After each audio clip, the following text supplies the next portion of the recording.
Now let's see how this import from file button works, how we can import an application that was developed in the local environment or any third-party environment. In my system, I have installed a local web IDE. This local web IDE is not running on SAP Cloud Platform. It is running in my local system.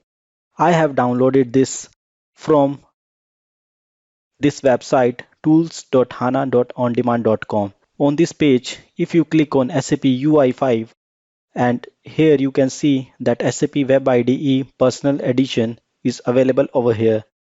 And if you scroll down, then you can see that you can download it for the Macintosh and you can download it for Windows. This one is for productive use. And we want to use it for the trial purpose, so we will download this version. If your system is 32-bit, then you will download this. And if your system is 64-bit, then you will download from this link. Once you click on the download button, it will start downloading. And after downloading, it will look like this.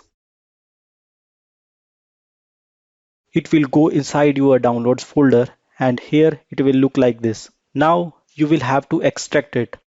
I have already extracted this file into my C drive. Let me show you. And here inside the C drive that you can see that here it is.